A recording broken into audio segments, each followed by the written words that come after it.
இந்த மாதம் இறந்தவரை நினைவு கூறுகிற மாதம். நான் ஆண்டவர் இப்படிதான் பார்க்கிறேன். வசனம் வேளங்காய் சொல்கிறேன், இவர் வாழ்வோரின் கடவுள், இவர் உயிருள்ள கடவுள், இவரை நம்புவோர் அனைவரையும் வாழ வைக்கிற கடவுள். அப்ப இந்த அழிவு, இந்த சாவு, இந்த மரணம் யார் கொடுக்கிறார்?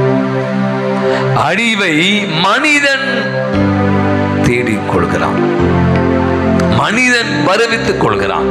இயற்கையில் ஏற்படுகிற மாற்றங்கள், உணவில் ஏற்படுகிற மாற்றங்கள், உடலில் ஏற்படுகிற நம்மை பற்றிய கவலை இல்லாத இந்த ஆண்டவன் உரைகிற இந்த ஆலயத்தை அசுத்தப்படுத்துகிற போது, இந்த ஆலயத்தை ஒழுங்காக பராமரிக்காத போது, பாதுகாக்காத போது, சுத்திகரிக்காத போது பல குப்பைகள் போய் தான் இன்னைக்கு நிறைய நோய்களை, நிறைய அழிவுகளை நாமவே வருவித்துக் கொள்கிறோம். இவர் அழிவின் கடவுள் அல்ல, மாறாக வாழ்வோரின் கடவுள். கண்களை மூடுவோம், கரங்களை நெஞ்சுக்கு நேரா வச்சுக்கோங்க. நம்ம ஒவ்வொருவரையும் அழிவு நின்று தப்பித்துக் கொள்ள, காத்து கொள்ள செய்கிறவர், பலவிதமான எச்சரிக்கைகளை கொடுத்து கொண்டே இருக்கவர்.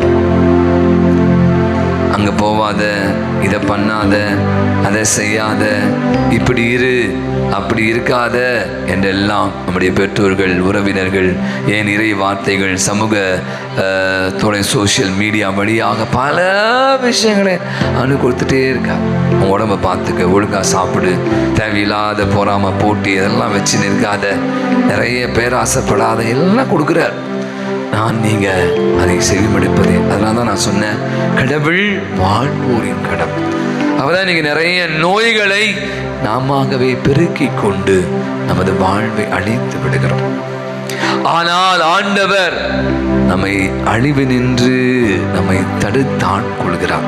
அப்படி இறை வார்த்தையின் வழியா, இந்த நற்கருணையின் வழியா, அப்படி தெய்வீக பிரசன்னத்தின் வழியா, உங்களுடைய நம்பிக்கையின் வழியாக நலம் தருகிறவராக, சுகம் தருகின்றவராக ஆண்டவர் இருக்கிறார். எனவே ஆண்டவருக்கு ஒரு விசையா கண்களை மூடியவார் நன்றி சொல்லுவோம். அவர்களிடம் பெற்றுக்கொண்ட அனைத்து நன்மைகளுக்கு, நல்ல உறவுகள், நல்ல பெற்றோர்கள், நல்ல குழந்தைகள், நல்ல நண்பர்கள் என்று நம்மை சுற்றி ஒரு பெரிய பட்டாளமே இருக்கிறது. நாம் தனித்து விடப்படுவதே இல்லை. எனக்கு யாருமே இல்லை அப்படின்னு நீ சொன்னீங்கன்னா அது உங்க பிரச்சனை. ஏன்னா கடவுள் நம்மை தனியாக விட்டு விடுவது, யாராவது ஒருத்தர், எங்கேயாவது ஒருத்தர், இதாவது